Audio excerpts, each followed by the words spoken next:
안녕하세요. 저는 내 생명보다 더욱 소중한 30대 딸이 있는 50대 중반입니다. 결혼을 하고 나서 가장 잘한 일이라면 바로 사랑스러운 우리 딸을 낳은 것입니다. 딸은 열심히 대학 생활을 하고 있는데요. 얼마 전까지만 하더라도 중환자실에 있을 정도로 힘든 시기가 있었습니다. 그렇지만 지금은 누구보다 건강하게 잘 지내고 있어요. 항상 여기 사연을 듣고 있었는데 저도 기가 막힌 사연이라면 빠지지 않아 이렇게 글을 적어 보았습니다. 저는 가난한 집안의 외동딸로 태어났습니다. 성인이 되자마자 부모님이 사고로 돌아가시게 되었고 저를 불쌍하게 여기셨던 지인분께서 중매혼을 해 주셨어요. 그렇게 중매혼으로 만나게 된 것이 딸의 아빠, 남편입니다. 남편 역시 넉넉하지 않은 집안의 장남이었고 결혼을 할 여자가 없어 고민이었던 상황이었습니다. 저기 순애 씨, 저희 집은 넉넉한 편이 아닙니다. 그렇지만 성실하게 일을 하고 있으니 언젠가는 좋은 날이 올 수 있겠죠? 아, 네, 괜찮아요. 저도 부모님이 다 돌아가셔서 가지고 갈 것이 없어요. 그래도 괜찮으실까요? 네, 저는 상관없습니다. 가정을 꾸리는 게 중요해서요. 일단 저희 부모님을 한번 만나 보시겠어요? 저와 중매를 통해서 만나게 된 후에 저희는 6개월 만에 결혼을 하였습니다. 큰 애정을 가지고 가정을 꾸린 것은 아니지만 성실하게 일을 하는 남편의 모습에 어쩌면 좋은 가정을 이룰 수 있겠다 생각을 했었습니다. 그렇지만 넉넉하지 않은 형편에 저희는 따로 집을 구하지 못하였고 결혼과 동시에 시집살이를 시작하게 되었어요. 시집살이는 상상했던 것보다 더욱 녹록지 못했습니다. 시아버지가 계셨을 때에는 시어머니의 시집살이가 그다지 힘들지는 않았지만 결혼 2년 만에 시아버지가 돌아가시게 되면서 시어머니의 시집살이는 더욱 심해졌습니다. 야, 너 밥 아직도 안 했어? 아니 도대체 정신을 어디다 팔고 다니는 거니? 아주 그냥 불쌍한 애 받아줬더니만 할 줄 아는 게 아무것도 없네 진짜. 너 지금 결혼한 지 3년이나 되었는데 아직도 따박따박 밥도 못하고 뭐 하는 거야? 아, 그게 요즘 통 몸이 좋지 않아서 자꾸만 잠도 쏟아지고 무겁기도 해서요. 지금 바로 밥 차릴게요. 아휴, 그러게. 밥을 작작 먹어야 살도 안 찌고 몸이 가볍지. 그렇게 삼시세끼 꼬박꼬박 먹으면 몸이 무거우니까 잠만 오지 않겠어? 정말 내가 식충이를 내 자식 짝으로 엮었다니. 내 손을 잘라야지 아주 그냥. 시모는 항상 저에게 막말을 내뱉었어요. 그때 당시에는 그것이 당연한 줄로만 알고 살았습니다. 남편 역시 시어머니의 이런 행패에 아무런 행동도 하지 않았고 오히려 제가 불편해하는 것을 더 불편해 했었어요. 저는 그 집에서 외로운 이방인이었습니다. 그러다 저는 임신을 하게 되었어요. 제가 임신을 하자 시모의 태도는 약간 달라지기 시작했습니다. 시모는 혹시라도 제가 장남의 대를 이을 장손을 임신한 것이 아닐까 하는 기대를 했던 것 같아요. 그래. 요즘 뭐 먹고 싶은 건 있냐? 아, 아니요. 그냥 딱히 생각나는 건 없어요. 네가 생각이 나는 게 아니라 우리 장손 말이다. 먹기 싫어도 먹어야 우리 장손이 쑥쑥 크지. 아, 어머님. 아직 딸인지 아들인지 나오지 않아서 아직 모르는 일이잖아요. 예, 내가 임신한 사람을 본 게 하루 이틀도 아니고 거기다가 우리 두 아들 임신했을 때를 아는데 넌 무조건 아들이야. 시모는 확인이 된 것도 아닌데도 임신한 아이의 성별이 아들이라며 이야기를 했어요. 입덧을 할 때도 배가 불러오는 모양을 봤을 때도 무조건 아들이라 이야기를 했습니다. 그도 그럴 것이 시몬은 어디선가 무슨 얘기를 듣고 왔는지 이 집을 살릴 사람이 아들밖에 없다고 들었다며 더욱 장손에 집착을 하는 것이었어요. 예, 내가 어디서 조용히 말을 듣고 왔는데 우리 집안이 일어서려면 아들이 있어야 된다고 하더라. 우리 승남이도 자식들 중에 아들만 있다고 하고. 어머님, 요즘은 아들, 딸 상관없이 잘 기르는 게 최고래요. 누가 그러지? 그런 건 다 딸만 낳은 사람들이 하는 얘기다. 그거 위로해 주려고 하는 거야. 막상 아들 낳으면 나처럼 생각하는 게 대부분이니까 쓸데없는 소리 하지 말고 너는 출산만 잘 준비해라. 2000년대가 코앞인데 이런 이야기를 들을 줄이야. 저도 참 놀라웠지만 시모의 입장에서는 시아버지도 없고 두 아들 역시 상황이 좋지 않으니 믿을 건 장손이라 생각을 하셨던 것 같아요. 그렇게 10개월의 임신 기간이 지나고 저는 출산을 하게 되었어요.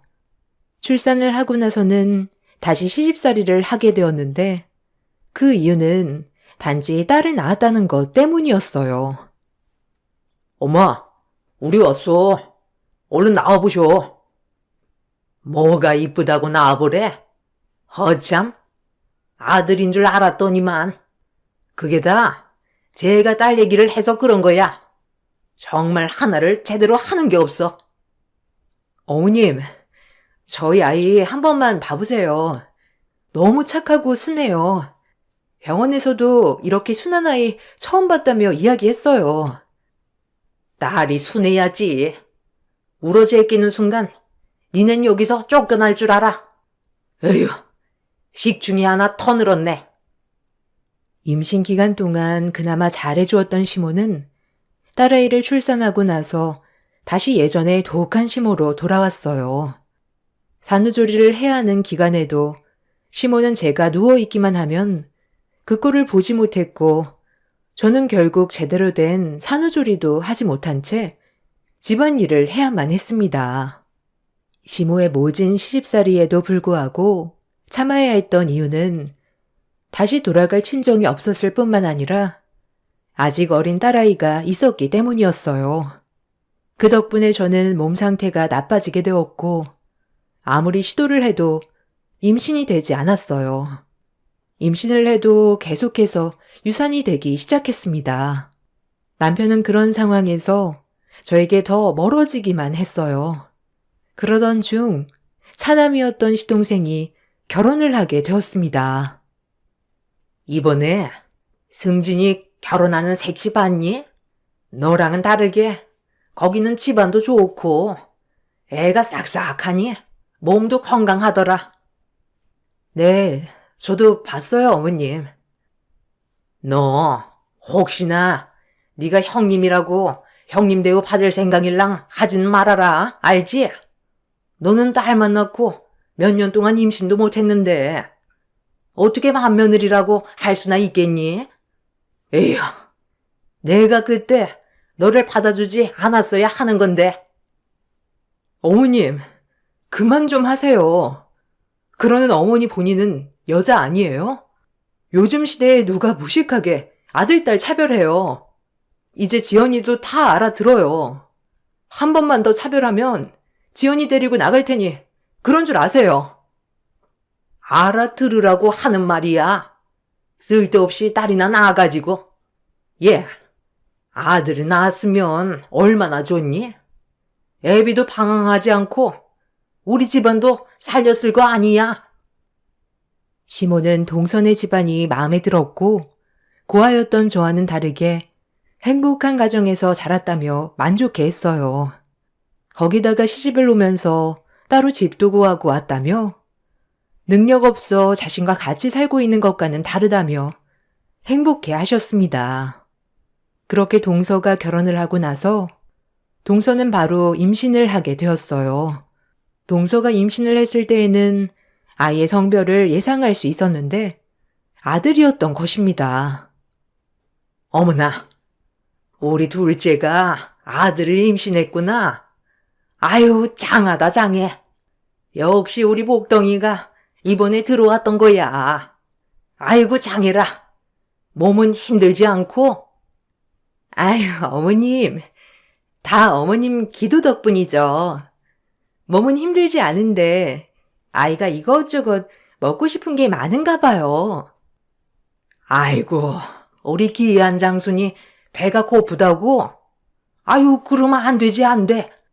예, 너는 가서 고기도 굽고 전도 좀 해봐라. 아, 하는 김에 둘째 좋아하는 잡채도 좀 하고. 네? 지금요? 아니, 지금 재료도 없고 그냥 있는 걸로 먹게요. 아니, 지금 장순이 배가 고프다는데 재료가 없으면 당장 달려가서 사와야지. 아, 뭐하고 있는 거야? 어머님, 괜찮아요. 그냥 집에 가서 먹으면 돼요. 아니다, 아니다. 금방 밥 차려줄 테니까 먹고 좀 쉬고 있어. 집에 가면 또 밥 해야지 힘들잖니? 여기서 먹고, 아니다. 앞으로는 우리 집에 와서 밥 먹고 가거라. 시모는 장손을 임신했다는 말만 듣고서는 아직 태어나지 않은 아이에 대한 애정을 보이셨어요.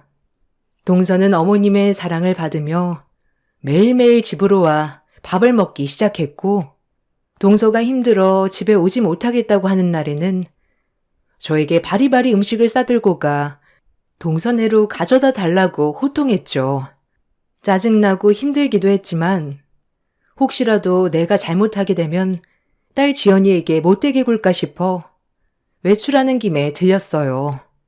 음식을 싸고 가 동선의 집으로 간 날에는 동선은 제 속을 뒤집어 놓았습니다.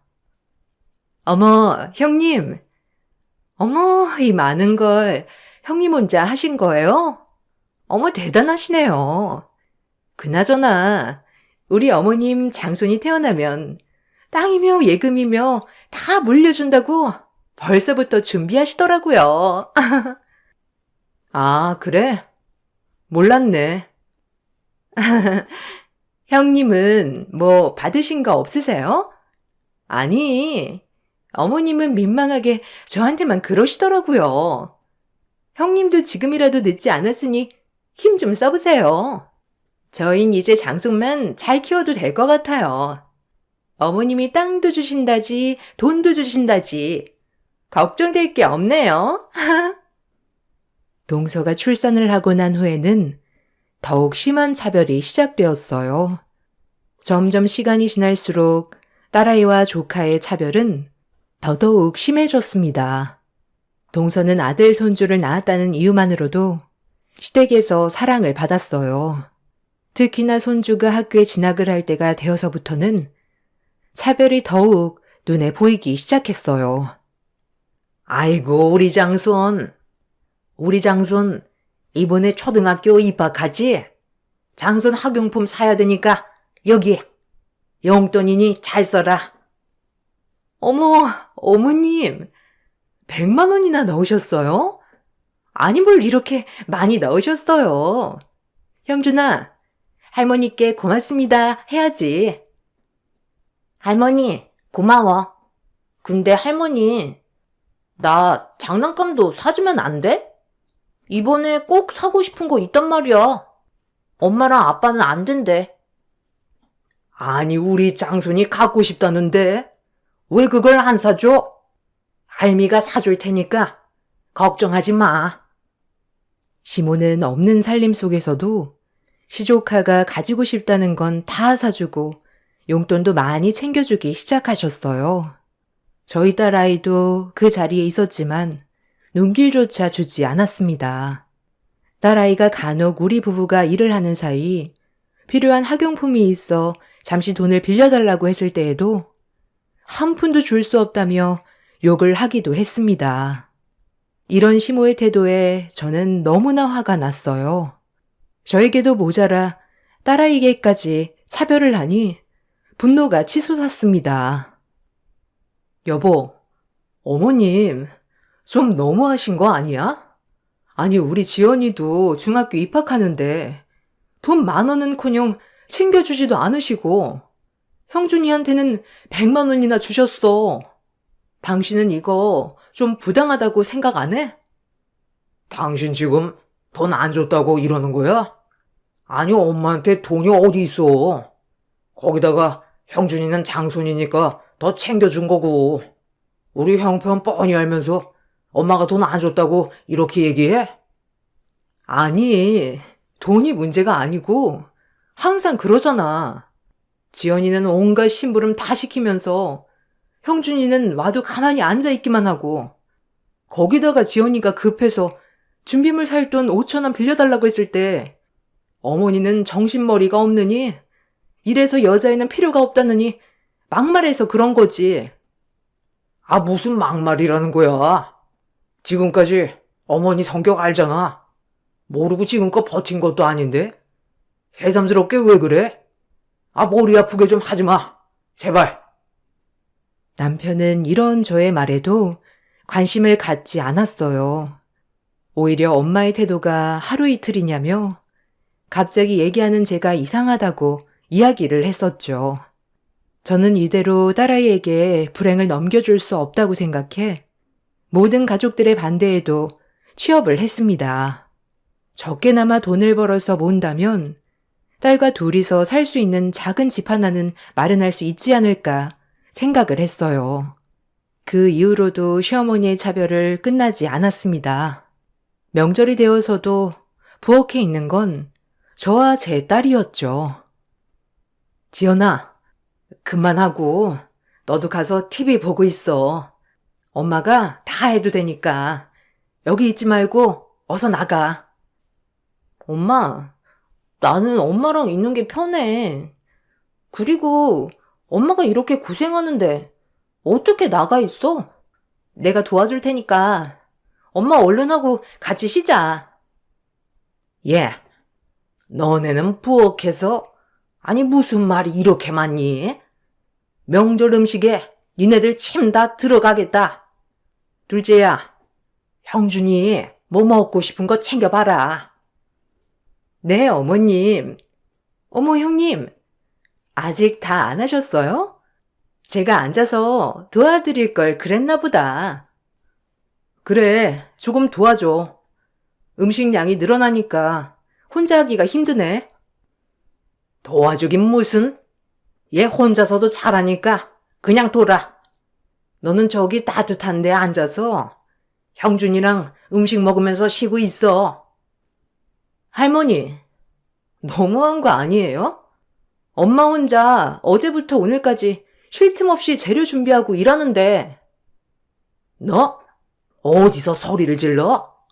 아주 그냥 지 엄마 빼닮아가지고 쓸데없는 짓만 골라서 하는구나. 아휴, 니네 때문에 제명에 살 수 있겠냐? 아유, 어머님, 참으세요. 사춘기라 그런가 봐요. 저랑 방에 가서 있어요. 그래, 둘째야. 이렇게 사근사근 해야지. 아주 딸은 엄마 닮는다더니 가면 갈수록 보기가 싫어. 딸 앞에서도 거리낌 없이 막말을 내뱉는 시모의 태도와 그 옆에서 여우같이 행동하는 동서의 행동에 저는 너무나 화가 났습니다. 엄마가 능력이 있었다면 지금의 상황이 생기진 않았을 걸 후회가 되기도 했죠. 그 집에선 저와 딸을 제외하고는 모두가 한 가족이었습니다. 어머님의 장손 타령은 점점 더 심해졌고 딸에게 하는 막말의 수위도 점점 높아졌어요. 야, 너는 여자가 된 게 청소 하나도 제대로 못하니? 할머니, 제가 무슨 성인도 아니고 거기다가 저 지금 공부해야 돼요. 참, 여자는 집안 청소부가 되는 거야. 공부 그거 다 쓸모없고 돈이나 벌거나 집안일이나 하면 되는 거지. 공부는 무슨? 시모는 우리 아이를 단순히 집안 파출부 정도로 생각을 했어요. 지금은 어리지만 조금만 크면 돈도 벌면서 집안일도 하는 사람으로 취급할 수도 있을 정도였습니다. 딸아이는 그런 시모의 태도에 매번 항변을 하였지만 시모는 꿈쩍도 하지 않았어요. 저 역시 딸아이에게 하는 시모의 태도에 반박을 했지만 오히려 시모는 제가 그럴수록 딸을 더 괴롭혔고 딸이 자신에게 항변을 하면 시모는 저를 괴롭혔습니다. 딸과 제가 서로에게 중요하다는 걸 악랄하게 이용했던 것이죠. 넌 딸 자식 교육을 어떻게 한 거니? 아니, 어떻게 어른들한테 그렇게 예의 없이 행동할 수 있어? 네? 아니, 지연이가 또 왜요? 아니, 할머니한테 따박따박 말대꾸하고 하라는 건 안 하고 하지 말라는 것만 하잖니? 애비는 크면서 그런 적 한 번도 없었는데 어찌 엄마 피를 받아서 그런지요? 우리 집 애가 아닌 것 같네. 아, 정말 듣기 싫어 죽겠네. 제발 그런 말 좀 함부로 하지 마세요. 요즘 그렇게 말하시는 분들 안 계세요. 아니, 없긴 왜 없어? 다들 앞에서 티만 안 내는 거지. 원래 손녀보다 손주가 더 이쁜 법이야. 핏줄이 왜 핏줄인데? 너는 아들도 안 낳아봤으니 내 마음을 알기나 하겠니? 저에게는 이런 식으로 속을 뒤집어 놓았고 제 딸에게는 저를 비난하며 속을 뒤집어 놓았습니다. 지연애미야, 지연이 살 이대로 둘 거니? 지연이가 왜요? 지금 살이 너무 빠져서 오히려 쪄야 할 상황인데. 아니, 이게 뭐가 날씬해? 맨날 밥만 축내니 이렇게 살이 찌지. 아, 할머니, 왜 또 그래? 너막 났나 진짜? 그런 말 할 거면 그냥 나가. 으이그, 네가 그러는 게 다 니네 엄마 탓이다. 어찌 교육을 시켜가지고 이런 말버릇 없는 애로 자랐을까? 할머니가 말이 되는 소리를 해야지. 넌 네 애미 닮아서 아주 그냥 게을러 터졌구나. 밥을 작작 먹어야 몸도 가볍고 움직이게 되는 거야. 맨날 삼시세끼 다 챙겨 먹으니 몸이 둔할 수밖에. 어머니야말로 살 좀 빼세요. 다 늙어서 관절도 안 좋으시면서 뭘 삼시세끼 다 챙겨 드세요? 몸 가벼워지게 하루에 한 끼만 잡수세요. 지연이 평균 체중도 안 되는데. 아니, 무슨 소리를 하는 거예요, 진짜? 저에게 했던 막말을 그대로 딸에게 하는 꼴을 보니 저는 더 이상 그 집에서 살 수 없다 생각이 들었어요. 남편에게도 계속해서 이야기를 했지만 남편은 마치 다른 집 이야기처럼 받아들이기만 했습니다. 저와 딸의 상처는 점점 더 깊어졌고 그동안 열심히 모아둔 돈을 가지고 작은 전세방이라도 알아보자며 남편을 설득했어요. 아니, 갑자기 무슨 뿡거야? 우리가 그렇게 넉넉해 보여? 여보, 우리 여기서 어머님이랑 같이 살다가는 나뿐만 아니라 우리 지연이도 죽게 생겼어. 당신 뻔히 알고 있으면서 뭘 물어보는 거야? 아, 어머니 이제 나이도 드실 만큼 드셔서 전처럼 그렇게 심하게 못하시잖아. 심하게 못하시기는 공부하는 딸아이한테 집안 청소부가 되라니 돈이나 벌라니 이런 소리가 어떻게 심하게 하는 소리가 아니야? 아, 옛날 어른이니까 그런 소리 할 수도 있는 거지. 당신도 알잖아. 워낙 고지식한 거. 이젠 나도 못 참아. 당신이 안 나가겠다고 하면 나는 지연이만 데리고 나갈 테니까 그렇게 알아. 저는 열심히 모아둔 돈을 가지고 작은 전세방을 얻어서 그 집을 나오게 되었습니다. 갑자기 집을 나간 저를 두고 시댁 식구들은 온갖 욕을 해왔지만 감옥에서 나온 것 같이 오히려 해방감이 들어 아주 살 것만 같았죠. 남편은 저희가 집을 나오자마자 저희를 따라 나왔습니다. 그 이후 잠시 동안 평화가 이어지는 듯 했었죠. 시간이 흘러 딸아이가 고등학교 졸업을 앞두고 친구들과 여행을 떠나게 되었는데 그곳에서 사고가 발생했어요. 사고로 인해 딸은 심한 외상을 입어 수술을 받아야 했고 중환자실에 들어가게 되었습니다. 이 소식을 듣고 시댁 식구들도 오랜만에 모이게 되었어요. 아니, 중환자실에 들어갔다고? 아니, 그래. 그럼 상태가 어떻다는 거니? 아직은 정확하진 않지만 오늘이 고비라고 해요. 오늘 깨어나야 그나마 나아진다고 하는데. 아니, 그래서 사고는 어떻게 해서 났다고? 중앙선 침범으로 딸애가 탄 차를 가해자가 쳤던 모양이에요. 아휴, 그렇구나. 아유, 그럼 그쪽에서 보상금도 주고 보험금도 다 받겠네. 네? 네, 그렇겠지만. 아니, 근데 왜 지금 굳이 그런 이야기를 꺼내세요? 아니, 지연애미야, 들어봐라. 어차피 지연이는 가망이 없다고 하잖니? 그 돈 받아봤자 지금 당장 들어갈 돈도 없을 거고. 그러니 형준이 이번에 중고등학교부터 유학을 가겠다고 하더라. 근데 둘째 내가 자금이 부족한 모양이야. 그 보상금 우리 장손 유학 자금으로 보태자. 네? 아니, 무슨 그런 말 같지도 않은 소리를 하세요? 생각을 해봐라. 그 돈 받아봤자 니는 이제 자식이 없으면 쓸데도 없잖니. 이제 와서 또 낳을 것도 아니고. 그러니까 가족을 위해 쓰자는 거지. 저는 시모의 이 말을 듣고 분노를 하지 않을 수 없었어요. 주변의 시댁 식구들도 모두 있었지만 누구 하나 시모의 말을 말리는 사람이 없었습니다. 다들 이 소식을 알고 있는 눈치였고 한 번쯤은 서로 이야기를 했던 내용이었던 것 같았어요. 정말 당신들 제정신이야? 제발 눈 떠달라고 빌어도 모자를 판국에 우리 딸 생명 가지고 이따 이야기를 해? 미친 거 아니야? 다들 제정신 있냐고? 어머머머, 얘가 단단히 미쳤네. 너 지금 어디서 큰 소리야? 아니, 말하려면 제대로 얘기해야지. 니네가 우리 집에 와서 뭐 한 게 있다고 그래? 그나마 딸 자식은 가는 길에 집안 일으켜 보겠다며 돈이라도 남기고 가는 건데 그거 네 돈 아니다. 돈이라면 아주 눈이 뒤집히지? 내 딸 차별한 것도 모자라서 내 딸 보험금을 어디다 줘?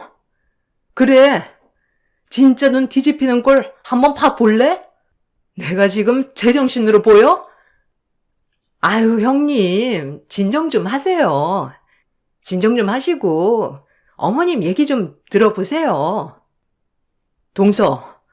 동서도 지금 어머님 이야기에 동의하는 거야? 아니, 어머님이 잘못된 말도 하신 것도 아닌데요, 뭘. 미쳤어, 다들? 당장 꺼져. 당장 니들 꺼지라고. 얘가 자식 잃으니 제정신이 아니네. 그 돈 쓸데없이 쓸 생각 하지 말고 집안 살리는 데 써라. 알았니? 난 내 얘기 했으니 이만 가마.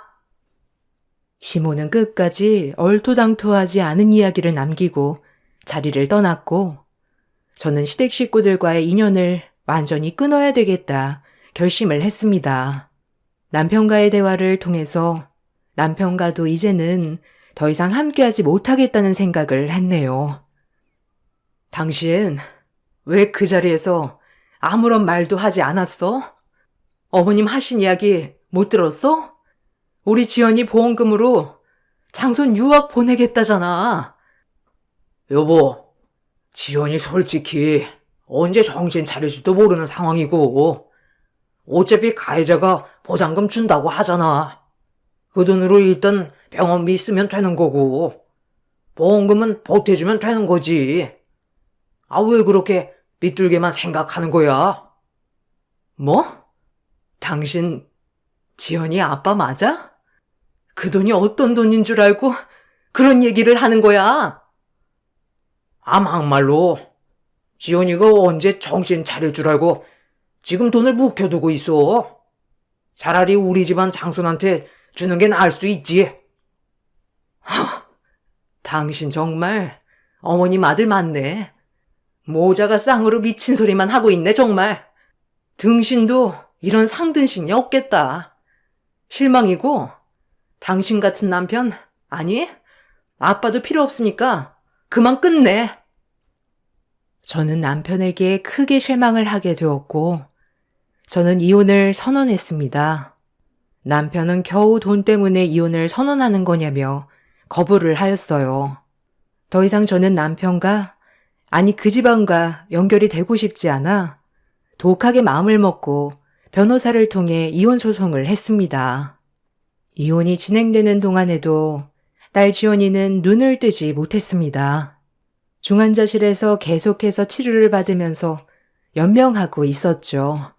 남편은 결국 이혼에 대해서는 받아들였지만 위자료에는 찬성하지 않았습니다. 뭐? 위자료? 내가 뭘 잘못했다고 위자료야? 당신 시댁에서 우리 무시하고 차별할 때 한 게 아무것도 없었잖아. 아무것도 없다니.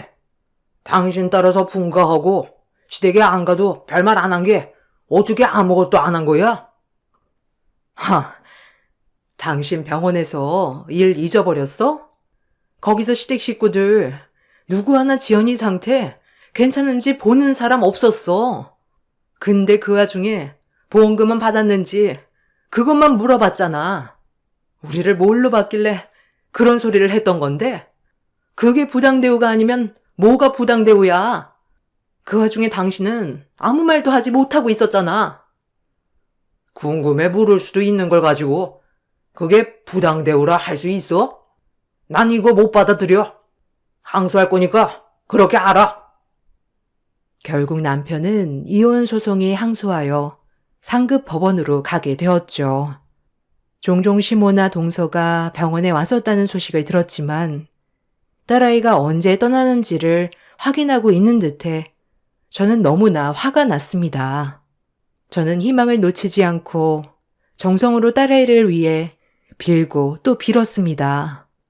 상급 법원에서는 남편 측이 오히려 제가 시댁의 발길을 일방적으로 끊었으며 시댁 식구들을 무시했다고 항소하였습니다.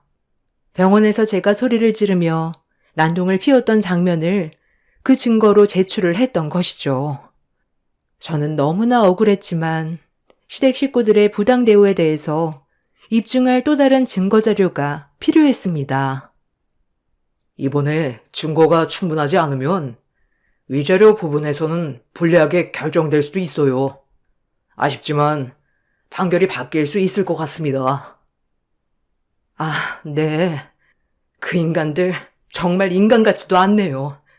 아니 어쩜 그렇게 뻔뻔하게 이렇게 이혼을 할 거였다면 충분히 증거 자료를 마련해 둘 걸 그랬나 봐요. 그렇지만 어느 정도는 받아들여질 겁니다. 아무래도 부당 대우에 대한 부분은 받아들여지지 않을 수도 있겠네요. 그래도 자료는 충분했으니 원판결이 뒤집어지지 않기만을 기다려야 할 것 같습니다. 네, 저도 그러기를 바라고 있어요. 끝까지 잘 부탁드릴게요.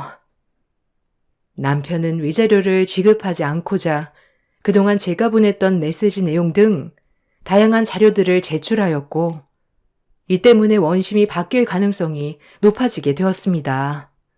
부당대우에 대해서 입증을 하는 게 쉽지 않았기 때문에 변호사 측에서도 원심에서 바뀔 수는 있지만 크게 바뀌지 않기만을 바라야 할 수도 있다고 말을 할 정도였죠.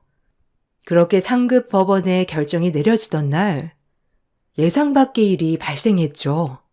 바로 중환자실에 있었던 딸이 깨어나 증언과 증거 자료를 제출했던 것입니다. 시댁 식구들은 법원에 나타난 딸아이를 보고 기겁을 했습니다. 아니 너 왜 여기 있니? 네가 어떻게 여기 있어? 할머니, 안녕하셨어요?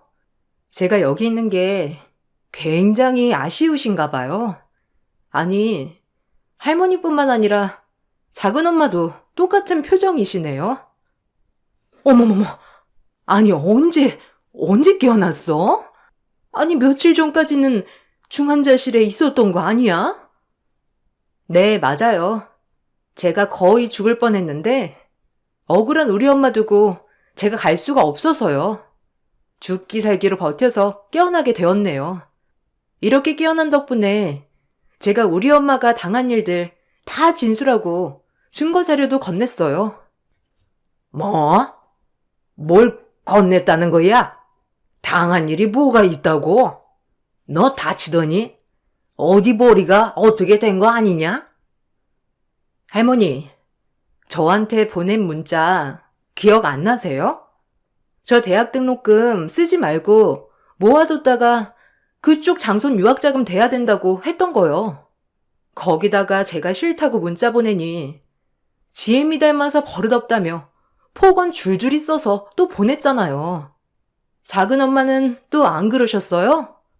그거 제가 싹 다 모아서 증거자료로 제출했어요. 예, 그게 어떻게 부당대우야? 우리 집은 장손이 우선인데 어떻게 그게 부당대우냐고? 시모는 그동안 딸아이에게 대학은 포기하고 대학 등록금을 모아서 유학자금으로 보태라고 종용을 했던 상황이었습니다. 거기다가 고등학교 졸업을 하자마자 공장에 취업이나 하라며 취업 일자리를 알아봤다고 전화도 했었었죠. 저는 시댁과의 교류를 계속하진 않았지만 어떻게 알았는지 딸아이에게 계속해서 전화해 모진 말들을 전했던 것이었습니다. 정말 대단들 하시네요. 대단한 장손 하나 키워보려고 애지중지 키운 남의 딸을 이렇게 함부로 대하시다니요. 이번 일 저는 그냥 못 넘어갑니다. 남편뿐만 아니라 어머님, 아니 당신한테도 위자료 청구했으니 그렇게 하세요. 아니 위자료라니? 내가 뭘 했다고 위자료를 청구했다는 거야? 집을 나간 건 너고 이혼을 하겠다고 한 것도 넌데 잘못한 거 내가 아니고 너야. 끝까지 주잡하게 이러니 할 말이 없네요. 법원에서 다 결정을 해줄 테니 누가 잘못한 건지 나오겠죠. 저는 딸아이의 진술과 자료들을 토대로 그동안 심각한 시집살이 부당대우가 있었음을 증명할 수 있었습니다. 오히려 상급 법원에서는 남편뿐만 아니라 시모에게도 위자료 2천만 원을 배상하란 판결을 선고했죠. 없는 집안에서 위자료를 4천만 원이나 내야 하는 상황에 이르게 되자 결국 모든 시댁 식구들이 돈을 내뱉어야 했습니다. 유학을 보내야 한다며 노래를 불렀던 동선의 가족들도 이 영향을 받을 수밖에 없었죠. 결국 동서 아들은 유학도 못 가게 되었습니다. 몇 년 후 지인을 통해서 전해 들었던 얘기는 더욱 놀라웠죠. 어머머머, 너 그거 들었어? 아니 너희 전남편네 집안 요즘 난리도 아니잖아. 왜? 거기는 우리만 나가면 잘 살 것처럼 얘기하더니 무슨 일 있대? 그 둘째 내 아들 있지? 걔가 글쎄 크면서 온갖 사고란 사고는 다치고 다닌다고 하더라고. 그거 수습하느라 없는 집안 돈들 싹 다 모아서 쓰고 있다면서 소문 쫙 났어. 지인을 통해서 들려온 소식은 장손하면서 떠받들던 장손이 온갖 사고를 치고 다닌다는 소식이었습니다. 집안을 일으킬 거라면서 저희를 구박하고 핍박했던 이유였던 그 장손이 결국 그 집안을 더 망치게 하고 있었던 것이죠. 결국에는 이렇게 될 것을 알았는지 딸아이는 이 이야기를 듣고서는 속 시원하다며 크게 웃더라고요. 저희는 소소한 추억을 쌓으면서 서로 의지해 살아가고 있습니다. 요즘 시대에 딸이면 어떻고 아들이면 어떻다 하는 건 너무 구식인 거죠. 차별은 다시 자신에게 도구로 돌아온다는 걸 이렇게 알게 되었습니다. 저의 긴 이야기 들어주셔서 감사합니다. 모두들 행복하세요. 안녕하세요. 경기도 강주에 살고 있는 여성입니다. 조금 불우하게 자란 저에게 지금의 남편이란 존재는 정말 큰 힘이 되는 존재였어요. 초, 중, 고, 대학교까지 모두 다 같이 입학한 남자 사람 친구에서 어느 날 불쑥 남자로 다가온 사람이었죠. 어려서부터 워낙 저를 봐온 시어머니였기에 결혼도 쉽게 진행할 수 있었어요. 가난하고 어려웠지만 이것이 큰 문제가 되진 않더라고요. 혹시라도 기우는 집안이어서 반대할까봐 걱정했던 저와는 달리 시어머니는 따뜻한 분이셨습니다. 주혁이랑 너 이렇게 될 줄 알았다니까. 그렇게 어려서부터 붙어 다니더니 이젠 내 며느리가 되었구나. 어머님이 다 좋게 봐주셨으니까 이렇게 된 거죠. 감사합니다. 어렸을 때부터 항상 저 챙겨주셨던 거 다 알아요. 아니야.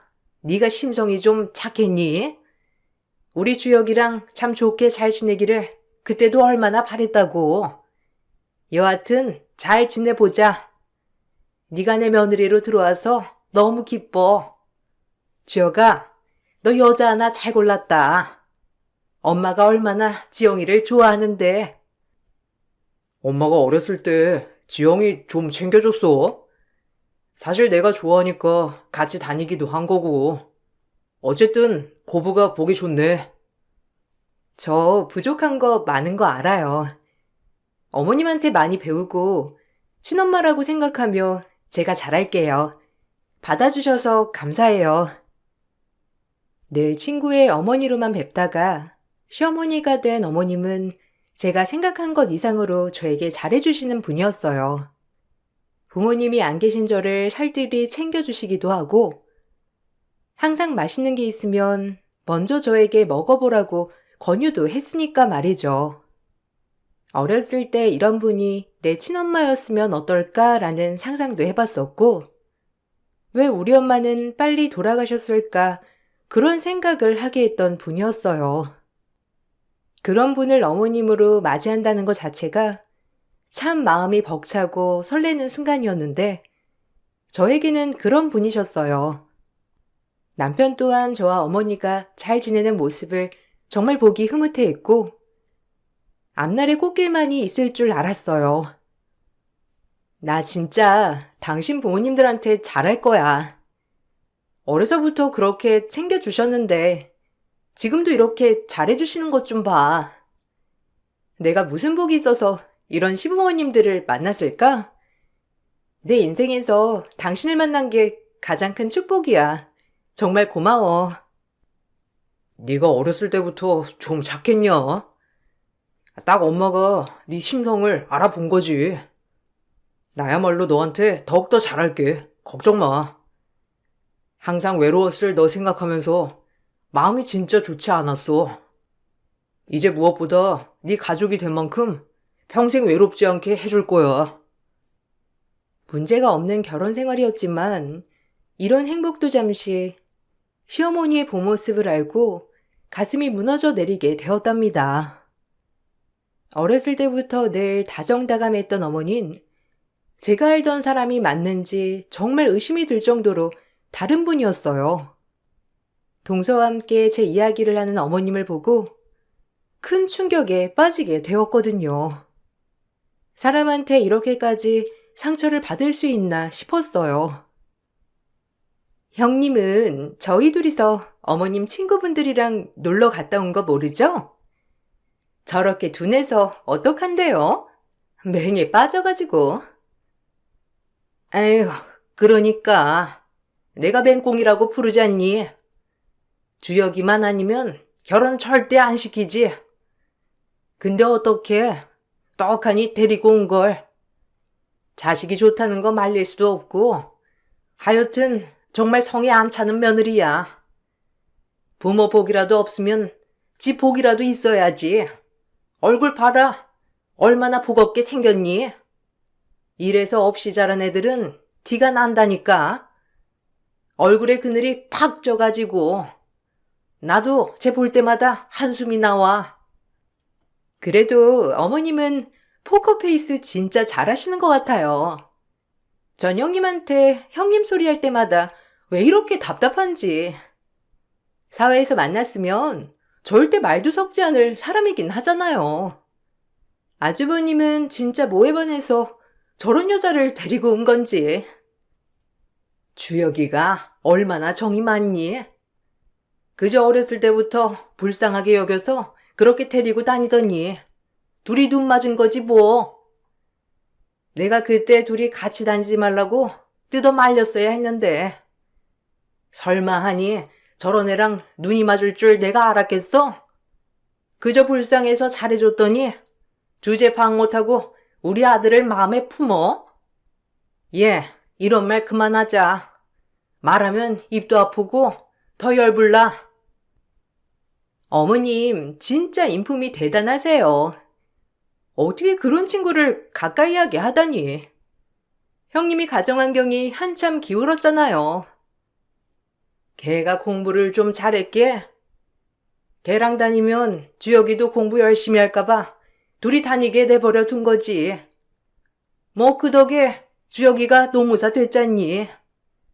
걔가 눈치는 더럽게 없는데 머리는 또 더럽게 좋잖냐. 그래서 주혁이 착실하게 공부하게 한 거지 뭐. 당장이라도 가서 따지고 싶었지만 차마 발길이 떨어지지 않더라고요. 그날 얼마나 울었는지 부모님이 돌아가시고 난 뒤 제일 많이 울었던 것 같아요. 제2의 부모님이라고 생각했던 사람이었으니까 말이에요. 그 일이 있고 나서 시어머니는 정말 여전히 아무렇지 않게 저를 따뜻이 대해주었어요. 저 역시 어머님의 속마음은 다 알았지만 굳이 불만을 만들고 싶지 않아 아무렇지도 않게 행동하였답니다. 속에서 부글부글 끓었던 것도 사실이었지만 어린 시절 저에게 정말 다정다감하게 잘해주신 건 진심이었을 거라 생각하며 남편에게 얘기하지 않았어요. 하지만 그런 어머니를 대할 때마다 가슴이 찢어지게 아프고 이게 뭔가 싶더라고요. 하지만 어머님의 마음을 다 알아서 그런지 어머님의 말에는 항상 뼈가 있었다는 것을 그때서야 깨닫게 되었습니다. 언제나 묘하게 저에게 철벽을 치셔왔다는 것을 눈치 없는 저는 이제야 깨닫게 되었거든요. 아는 지인이 뮤지컬 티켓을 줬는데 둘째랑 다녀올게. 넌 집 보고 있으렴. 너 이런 거 안 좋아하잖니? 시끄럽기만 하고 뭐. 어머님, 얼른 가요. 늦겠어요. 날도 추운데 형님은 집에 계세요. 어차피 봐도 내용이 좀 어렵더라고요. 그래. 너는 날도 추우니까 쉬어. 나랑 둘째만 갔다 오마. 워낙 비싼 티켓이래잖니. 나도 안 가고 싶은데 별 수 있니? 왜요? 전 그런 거 보러 다니면 안 되나요? 저도 뮤지컬 좋아해요, 어머님. 주혁 씨랑 연애 때 종종 보기도 했고요. 저랑은 그런데도 가기 싫으신 거죠? 저 다 알아요. 어머님이 저 애초에 마음에 안 들어 했다는 거. 그때 동서랑 얘기하는 거 다 들었어요. 그런데도 어머님 눈밖에 나고 싶지 않아서 꾹 참았거든요. 근데 진짜 못 참겠네요. 어머님 어쩜 그러세요? 이게 말로만 듣던 시집살이인가요? 아니, 어머님은 애초에 저에게 늘 이렇게 대하셨죠? 눈치가 없는 제가 몰랐을 뿐. 갑작스러운 저의 도발에 동서와 어머니는 눈이 엄청나게 커지기 시작했고, 이제야 사태 파악이 다 되었는지 어머님은 저에게 아픈 소리를 쿡쿡 내지르기 시작했어요. 동서까지 같이 거들면서 대놓고 얘기를 하니 비수가 꽂히는 것 같았어요.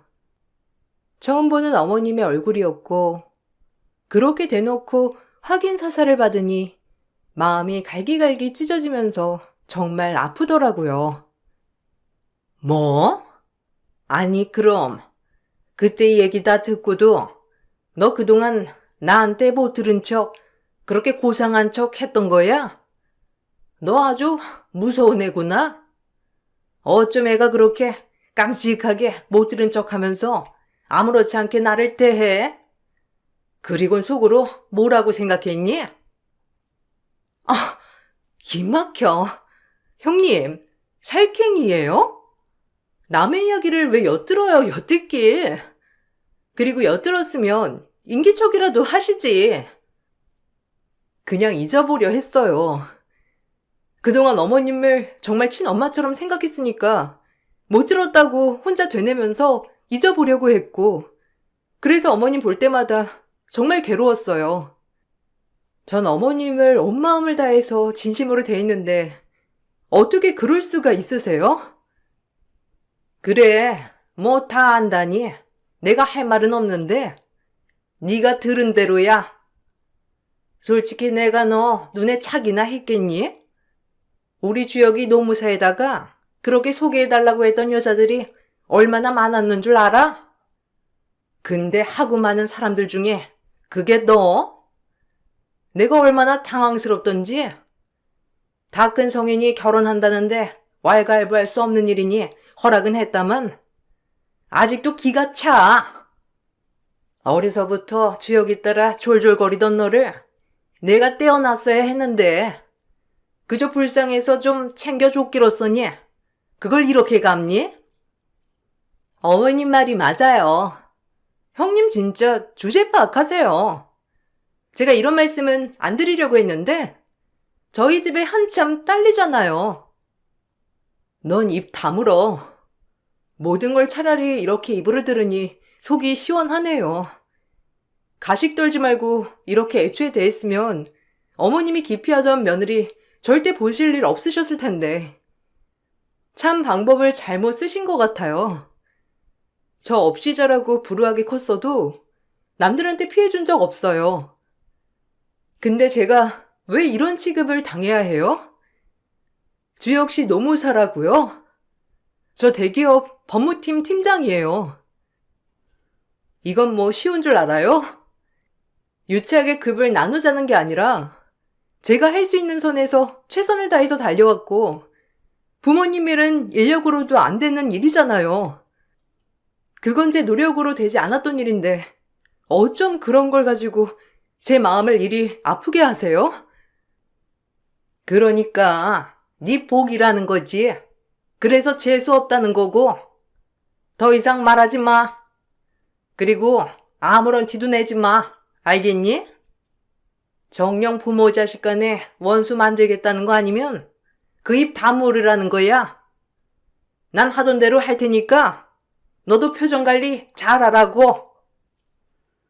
처음 보는 어머님의 얼굴과 말투였고 그 말씀을 하신 채 어머님은 동서와 집을 나섰습니다. 다 아는 이야기였지만 가슴에 비수가 꽂히듯 아팠어요. 그리고 그 일이 있고 나서 어머님은 남편과 아버님 그리고 다른 식구들이 있을 때는 평소처럼 저에게 잘해주었어요. 이것 또한 무섭게 느껴지더라고요.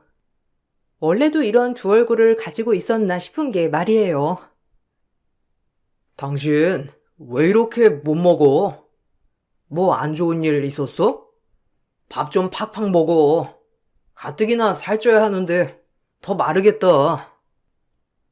그래 아가, 좀 더 먹어라. 내가 한 게 맛이 없니? 다른 거 해줄까? 건강히 먹어야 몸이 좋아지지. 계란이라도 부쳐주련? 역시 지영이 챙겨주는 사람은 엄마밖에 없다니까. 지영아, 너 계란 좋아하잖아. 엄마가 계란 부쳐주신대. 아, 됐어요. 괜찮아요. 입맛이 오늘따라 너무 없네요. 그만 먹을게요. 어머님이 밥 차려주셨으니 설거지는 제가 할게요. 아이고, 됐어요, 아가씨. 에휴, 내가 며느리를 무슨 이런 거 시키려고 본 줄 아니? 내가 해도 되니까 넌 일찍 들어가서 쉬어. 와, 이게 종용 고부 사이 맞는 건가 싶다. 지영이랑 결혼하길 정말 잘했어. 엄마도 일이 좋아하고 지영이도 좋아하니. 정말 그냥 다른 사람이라고 해도 믿을 정도의 시어머니였어요. 참 허탈했고 기가 막혔습니다. 그리고 이런 어머님을 제가 감당해내지 못하겠다고 생각을 했어요. 그렇게 시간은 흘렀고 저 역시 멘토를 부여잡으며 버텼어요.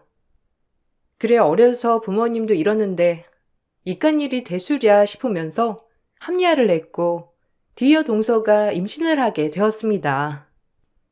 저희 역시 아이를 준비하고 있던 터라 내심 부럽기도 했어요. 동서가 임신을 하자 온 가족은 하나같이 기뻐하였고 어머님이 그렇게 예뻐하던 동서이니 시어머님은 입이 귀에 걸리더라고요. 그리고 사람들 앞에서 저를 위로해주는 척하며 또 가슴에 상처를 주었죠. 어머, 둘째 내가 먼저 가졌구나. 누가 먼저 가지면 어때? 우리 둘째 뭐 갖고 싶은 거 없니? 내가 임신 선물로 뭐 하나 해주고 싶은데. 아, 맞다. 그네 넌 마음이 좀 그렇겠구나. 너도 임신 바랬잖니. 역시 나이가 무기인가? 둘째 내가 떡하니 먼저 임신을 했네. 너도 곧 생길 거니 걱정 말으렴. 다 때가 있다고 하잖니. 서운한 거 아니지? 아, 아니요. 축하해야 할 일에 서운하다뇨. 동서 축하해. 동서랑 서방님 닮았으면 정말 예쁜 아이가 태어날 거야. 형님, 진심 맞죠? 제가 먼저 가져서 죄송해요. 아무래도 나이가 어린 게 확실히 큰가 봐요. 이렇게 한 번에. 그러게나 말이다. 그네 분발해야겠다. 하긴 요샌 딩크도 많더라. 굳이 힘들게 노력 안 해도 돼. 너희의 삶을 존중해. 그래도 딩크는 아니지. 우리도 아이 준비하고 있어요. 재수씨 좋은 기운 받아서 저희도 성공해야죠. 묘하게 기분이 나빴지만 지금은 임신 축하에만 전념했고 참 머지않아 저도 임신을 하게 되었어요. 동서와는 4개월 정도 차이가 났었고 그렇게 바라던 임신을 하게 되니 정말 뛸 듯이 기뻤어요. 하지만 어머님은 저에게 한 소리를 넘어 또다시 상처되는 말을 스스럼 없이 하셨고 식구들 앞에서는 다시금 착한 시어머니 모드로 변하셨습니다. 네 동서가 그렇게 셈이 났니? 뒤이어서 바로. 아휴, 사촌끼리 동갑이 뭐야? 엄연히 질서는 있어야지. 네가 보고 자란 게 없어서 그런가? 그런 것도 모르니? 그렇게 시샘이 많으니까 복이 없는 거야.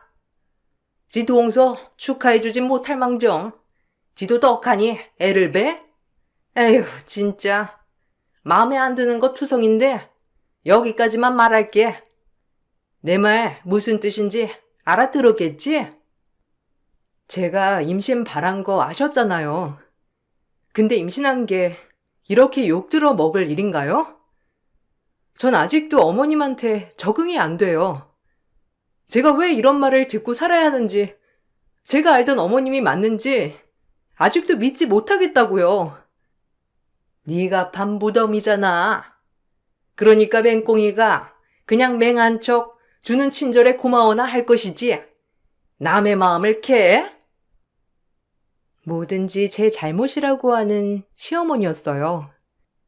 아이를 가진 전 더 이상 어머님에게 상처를 받으면 안 되겠다 싶어 최대한 어머님과 단둘이 있는 상황을 피했고 온 가족 모두 모인 자리에만 참석을 하였어요. 확실히 어머님을 잘 피하고 나니 상처받는 횟수도 조금씩 줄어들기 시작했죠. 그리고 동서는 먼저 아이를 낳게 되었고 예쁜 공주님을 낳게 되었습니다. 저와 어머님이 같이 병문안을 가게 되었고 거기서 시어머니는 저 들으란 식으로 또다시 동서에게 말을 하더라고요. 아유, 우리 공주. 저 딸은 살림 미천이라고 나이 가진 게 복이란다. 우리 며느리 장해. 출산하는 것도 고생했는데 내가 가만히 있을 수 없지. 자, 여기 우리 둘째 선물이다. 너 아기 낳는 날 선물로 주려고 이미 다 준비해 놓은 거야. 얼른 열어보렴. 어머, 어머님, 너무 감사해요. 이거 근데 너무 과한 선물 아닌가요? 어떡해. 제가 이런 걸 받아도 되는 건지. 당연하지. 널 위해 준비한 건데 첫째 조금 크거든. 이제 둘째는 떡두꺼비 같은 아들 낳아라. 알겠지? 아들 하나 딸 하나 딱 이렇게 두면 더도 말고 딱 좋아. 그러니까 이렇게 주는 거다. 둘째 출산 선물까지 미리 주는 거니까. 첫째 뱃속에 있는 애가 아들이라는데 시할아버님이 아셔봐. 너도 그러니까 무조건 아들은 낳아야 해. 난 그 손자야말로 장남으로 생각할 거다. 당연하죠. 둘째는 떡두꺼비 같은 아들로 안겨드릴게요. 제 뱃속에서 나와야 진정한 로열 핏줄이죠. 안 그런가요? 당연하지. 두말하면 입 아파. 빗줄이 얼마나 중요한데. 그러니까 더도 말고 딱 노력해서 아들로 둘째를 낳아. 어머님이 동서에게 준 선물은 자그마치 2억짜리 땅 문서였어요. 동서는 기뻐서 오열을 했고, 저렇게 시어머니에게 진정한 사랑을 받을 수 있는 동서가 내심 부러웠답니다. 그리고 제 뱃속의 아이를 부정하는 것 같아 마음에 또 상처를 받았어요. 둘이서 쿵짝이 잘 맞아 저렇게 얘기하는데도 사실 마음이 아파서 대꾸를 하지 못하였어요. 제 입에서 모진 말을 하고 싶지도 않았거든요. 뱃속의 아이에게 부정적인 감정이 다 전달되는 것만 같아서 억지로 화를 꾸역꾸역 눌러 담았습니다. 너 뱃속에 아들 있다고 지금 네 동서 무시하는 표정으로 보고 있지? 두고 봐라. 둘째는 어려서 금방 또 들어설 거야. 어머니, 저 그렇게 생각한 적 없어요. 제발 모함 좀 하지 마세요. 뱃속의 아이 때문이라도 이런 일로 스트레스 받고 싶지 않거든요. 그냥 어머님이 저 엄청 싫어하는 거 다 알았으니까 뱃속의 아이만이라도 주혁 씨 아이니 좋게 봐주세요. 주혁이한테 아이는 천천히 가지랬더니 네가 꼬신 거겠지? 네 동서 질투하니까 바로 애 가진 것 좀 봐. 네가 이래서 사랑을 못 받는 거야. 눈치도 없고 낄 때 끼지도 못하고 보고 배운 게 없어서 그런 거겠지만 됐다. 그만 말하자. 늘 막말을 하시고 더 이상 말을 하지 못하게 하는 어머님이었어요. 그렇게 어머님의 무시와 차별 속에서 아이를 품었고 제 출산날이 다가오자 아이가 효자인지 다행히 별탈 없이 진통 5시간 만에 아이를 낳았답니다. 남편은 감동을 하여 오열을 하였고 저 역시 이런 기분이 들 줄은 몰랐어요. 시어머니도 제 출산날 병문안을 오셨는데 별로 반갑지 않은 동서를 대동해서 방문하셨어요. 손에는 전복탕을 사가지고 웃으며 들어오더라고요. 저런 모습도 사실 남편이 보고 있으니 하는 행동이어서 그리 달갑지만은 않았고 전복탕 안에 뭘 넣었을지 모르겠다는 생각까지 들더군요. 그나가 수고 많았다. 내가 넣어주려고 전복탕 사왔어. 산모가 몸 좋게 잘 먹어야 모유가 쑥쑥 돌지. 쭉 들이키거라. 역시 지영이 생각해주는 건 엄마밖에 없다니까. 지영아, 엄마가 사온 전복탕 좀 먹어. 얼른 기력 보충해야지. 그래, 얼른 한 사발 들이켜. 난 손자보다도 네 몸이 제일 걱정되었어. 가뜩이나 마른 몸 얼마나 고생했을 거야. 어머님의 마음을 알고 전복탕을 받아 들어서 그런지 그렇게 썩 내키지 않더라고요. 그럼에도 불구하고 시모에게 한 사발 건네봤던 그 순간 시할아버님이 제 병원에 들어오셨습니다. 그리곤 저에게 연신 고맙다며 고마움의 표시를 해야 한다고 하였어요. 그리고 고마움의 표시라고 하면서 저에게 뭔가의 문서를 쥐어준 순간 온 시가 식구 인생이 종쳤습니다. 정확히 말하자면 동서와 시어머니 인생이 말이죠. 시어머니는 그걸 보자마자 눈이 뒤집혀서는 여태까지 감춰오던 본 모습을 드러내었거든요. 본인이 가장 들키고 싶어 하지 않는 모습을 보여준 순간 온 식구들은 놀라움에 입이 딱 벌어졌어요. 우리 손주 며느리 너무 고맙다. 우리 집안이 대가 귀한데 네가 대를 이어줬어. 주혁이한테 아들이라는 소식 듣자마자 올라왔다. 네 시어머니가 영 성별에 대해 얘기가 없길래 너 딸이겠거니 했는데 아유, 내가 너한테 너무 고마워서 가만히 있을 수가 있어야지. 자, 여기 바꿔라. 이건 할애비가 주는 선물이다. 우리 집에서 네가 제일 잘한 일을 했어. 어머, 이건 삼성동에 있는 건물 아닌가요? 이건 너무 과하세요. 전 그냥 당연히 해야 할 일을 했을 뿐인데. 너네 시어머니도 아들 둘 낳고 나한테 많이 받았다. 그러니 너도 당연히 받아야지. 우리 집안의 첫 손자인데. 아유, 아버님. 그래도 이건 아니죠. 요즘 아들딸이 어디 있다고. 그리고 얘가 뭘 했다고 그런 큰 건물을 줘요. 참, 얘 부모도 없고 보고 자란 거 없는 애라고요. 근데 어떻게 우리 집 재산을? 너 그거 받기만 해? 시어머님은 시할아버님의 성격을 뻔히 아셨기 때문에 제 임신 소식과 함께 아예 성별까지 얘기를 하지 않았고 우연히 남편과 전화 통화를 하게 된 할아버님이 제 아이의 성별을 듣자마자 출산 소식과 함께 올라오신 거였답니다.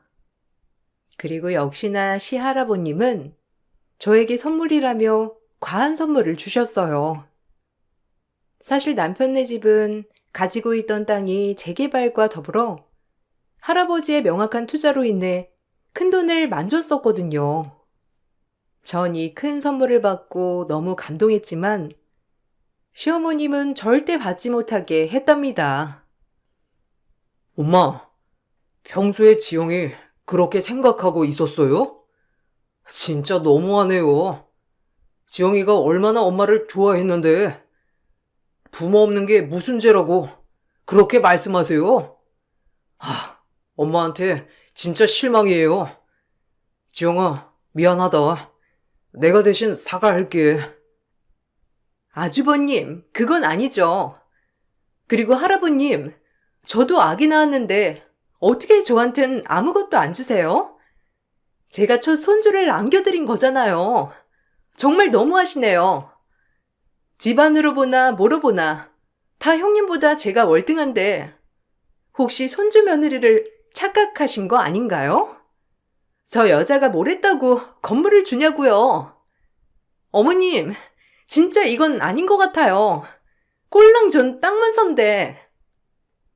동서는 그 와중에 본인이 받은 것과 천지 차이인 제 선물을 보고 비교질을 하기 시작했고 그 모습을 본 남편은 그동안의 일들을 짐작이나 하는 것처럼 말을 하였어요. 그리고 시할아버님 또한 사대 파악을 다 한 듯 보였어요. 이미 땅 문서도 받아놓고 지금 그러는 거예요? 재수 씨도 말 가려하세요. 이제 안 봐도 화나네요. 둘이서 지영이를 얼마나 무시하고 업신 여겼는지 정말 실망입니다. 우리 집 식구가 그런 줄은 상상도 못했는데 어떻게 그럴 수가? 이 못된 것들 같으니라고? 안 봐도 비디오다. 내 나이가 아무리 90이 다 됐어도 이런 거 하나 분간 못할까봐. 애미 너도 그러는 거 아니야 진짜. 날 같은 네 며느리를 감싸주고 품어주지 못할 망정 그렇게 생각하더니 정말 실망이야. 아니 제가 뭘요. 아버님이 뭘 한다고 그러세요. 제가 얼마나 마음에 피멍이 들었는데 어떻게 노무사인 우리 아들에게 저런 부모도 없는 여자애가 가당키나 해요? 박복해도 유분수지. 그래요. 이왕 이렇게 된 거 난 쟤 너무 싫었어요. 정말. 아버님은 저 욕할 수 없어요. 제가 우리 주혁이를 어떻게 키웠는데 내가 엄마인데 며느리 마음에 들지 않는다고 말도 못해요? 나이를 먹었으면 곱게 먹어라. 지금 네 얘기를 들으니 우리 큰 손주 며느리가 나는 더 안쓰럽구나. 애초에 너 시집 왔을 때도 내 눈에 찬 줄 알아? 그래도 이왕 아들이 좋다니까 싫은 내색 일절 안 하고 오히려 좋은 것만 생각했어. 너도 그래야지. 어쩜 사람이 제일 치졸한 짓을 해? 애초부터 심술이 가득하더니만 변하질 않지. 변하지 않고 말고. 시어머니는 그럼에도 불구하고 본인의 잘못을 몰랐어요. 그저 건물이 저에게 양도될까봐 그 걱정에만 사로잡혔고, 동서도 마찬가지로 눈이 돌아갔더라고요. 하지만 시할아버님은 그럼에도 저에게 꿋꿋이 건물을 양도해 주셨고, 전 감사히 그 건물을 양도받았답니다. 제가 건물을 받게 되자 시어머니와 동서의 행포는 날이 가면 갈수록 심해졌어요. 하지만 이것 또한 시할아버님이 싹 정리를 해 주셨습니다. 사실 시할아버님은 시어머님을 그 누구보다 잘 아시는 분이었어요. 그네한테 앞으로 조금이라도 뭐라고 하면 너희 나한테 받을 재산 단 한 푼도 없을 줄 알아. 내가 널 모를까봐. 시집 올 때부터 욕심이 그득그득. 그걸 숨겨도 티가 나는 걸 넌 모르지? 애초에 알아봤어. 자기 주제도 모르고 말이야. 며느리 잡는 꼴일은 내가 그저 아들을 낳아줬다고 그네를 예뻐하는 게 아니다. 딱 봐라. 부모 없이 자랐는데도 얼마나 성품이며 인품이며 딱 봐도 티가 나잖니. 넌 아무리 노력해도 그 심술티를 못 벗어나는 것처럼 둘째네도 마찬가지야.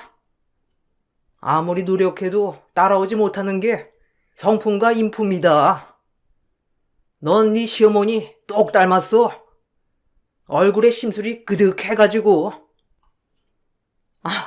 아버님, 정말 너무하시네요.